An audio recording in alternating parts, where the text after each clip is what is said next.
yok maam de. Yok maam yedim ben de uğra.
On avance.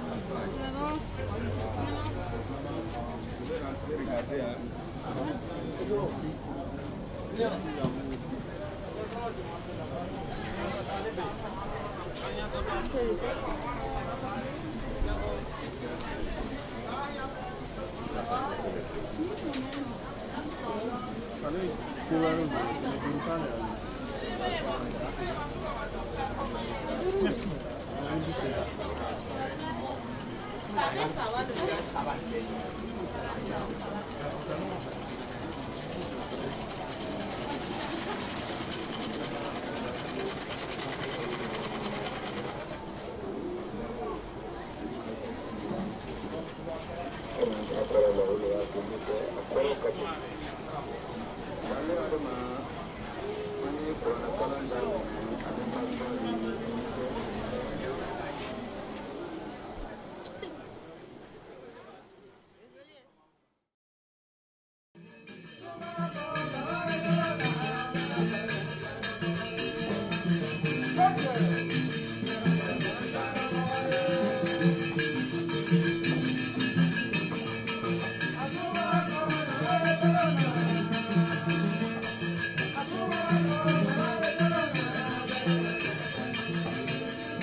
Moi, j'aimerais savoir comment se déroule une journée des femmes au Burkina. Voilà, que ici, quand elles se lèvent le matin, c'est d'abord le travail, les petits travaux de la maison, faire la bouillie, nettoyer la cour, balayer, regarder, s'occuper des enfants. Pour ceux qui partent à l'école, oui, de préparer quelque chose, de laver. Voilà. Et s'occuper du mari, le petit déjeuner du mari, de son mari. Ouais, il faut lui déposer de l'eau pour qu'il se lave. Ici, ça se fait. Et évidemment, s'il n'y a pas l'eau courante, il faut partir au puits. Dépend des périodes, parce que si c'est pendant la saison des pluies, il y a les travaux champêtres. Il faut partir champêtre. Ouais, il faut partir cultiver au champ ou semer avant de revenir. Et là, le mari est avec lui au champ, mais arrivé le soir, elle continue à mener son bois pour encore préparer pendant ce temps, l'homme se repose. Les relations hommes-femmes au Burkina, les relations de couple. Est-ce qu'elle pourrait nous expliquer un peu?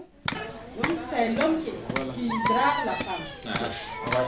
C'est l'homme qui fait la cour à la femme. Parce qu'avant, Et si ça plaît à la femme accepte. on donnait, on prenait la jeune fille, on donne en mariage. Mais Forcé. maintenant, Ce n'est plus ça. c'est les femmes et les hommes qui vont vers les femmes. Cuisine. Chez nous, la cuisine, pas question que peut-être moi je me mette à... Non. Là, on peut lui permettre à la femme de choisir ce qu'elle veut préparer, son menu. Je sais pas, moi je connais rien au Burkina. Est-ce Est-ce qu'elles ont le droit de vote? Est-ce qu'elles sont importantes sur la place du village, quoi? Est-ce qu'elles ont qu'on a le droit à la un parole? statut particulier? Elles n'ont pas la capacité, de par leur instruction, de lire un programme politique, de savoir. C'est quelques-unes. Mais nous ne pouvons pas parler de la femme, du statut de la femme au Burkina, sans faire référence au capitaine Thomas Sankara. Notre président qui soit mort, c'est lui qui a amené la femme là où elle est. C'est avec lui, l'émancipation de la femme, c'est lui. Avec lui, la journée du 8 mars est dédiée aux femmes. Avec lui, on a vu des femmes militaires, des femmes pilotes, des femmes ministres, hauts commissaires. Lui, il a brisé tous les tabous.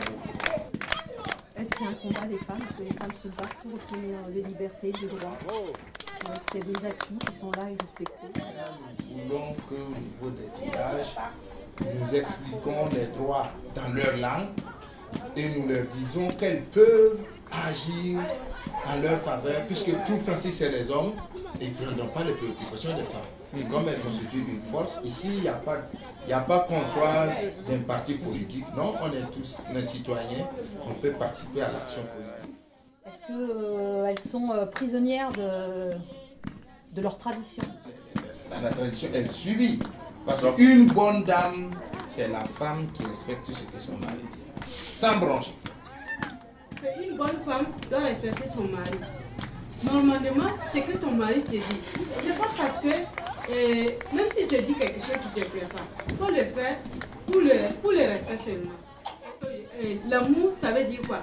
C'est que s'il n'y a pas la compréhension, et s'il n'y a pas d'amour, vous ne pouvez pas fonder une famille. Et ces enfants seront mal élevés. Ces enfants seront des enfants mal éduqués. Une femme qui prend, malgré que même si toi avec le mari se bagarre dans la maison, et tu sors rencontrer ça à n'importe quelle personne dehors, moi avec mon mari ça ne va pas, c'est une mauvaise femme. Une femme doit garder son secret dans la maison, au lieu d'aller publier ça dehors. Il y a des discussions, il y a des échanges. C'est quand les femmes ont commencé à fréquenter l'école et la mentalité a changé. Par exemple, quand on décide sur le nombre d'enfants, quand même, pardon, on doit quand même consulter sa femme pour ça, vous décidez ensemble. Mais c'est l'homme qui décide, je vais 10, c'est 10, je vais 4, c'est 4. Je vais 5, c'est 5. Elle est là, elle subit. C'est mauvais ça. L'homosexualité, comment c'est vécu? Est-ce que c'est caché? Est-ce que ça existe? On n'a jamais vu. Nous, on ne connaît pas le problème de sexualité. On entend que c'est tel pays, mais on ne sait pas. Au Burkina Faso, l'homosexualité existe. Ça existe, mais on n'a jamais vu. Mais dans le village, ça n'existe pas. Même pas un cas. Ça, c'est en contradiction avec ce qu'on est. Moi, j'accepterai peut-être parce que je vois à la télé, je suis beaucoup plus joli, je comprends. Mais pour la majorité, c'est impensable. Ça. Mais ça viendra.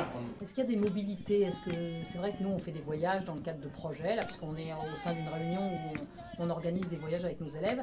Est-ce qu'elles, au sein d'un village, est-ce qu'elles vont sur un périmètre, sur le village d'à côté? C'est pas facile pour un voyage. Les hommes ils sont réticents. Tu vas livrer ta femme au pâturage comme ça.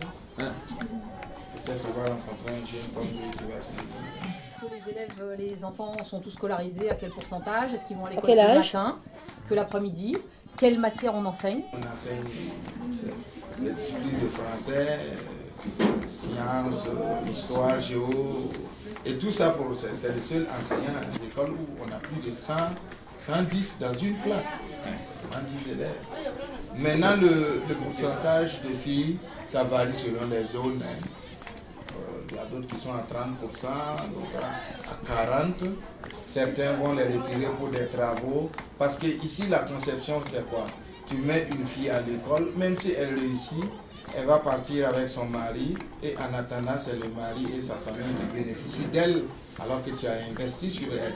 On organise, il y a des associations. Et elles manifestent. Voilà, et elles font voter des lois. D'accord. Ouais, elles partent jusqu'à faire voter des lois. Et elles proposent. Mais c'est simplement une élite qui comprend. Parce que la majorité, elles sont dans les villages, elles sont passives. Mais maintenant, par contre, ceux qui ont eu la chance de fréquenter, elles tiennent bien la route.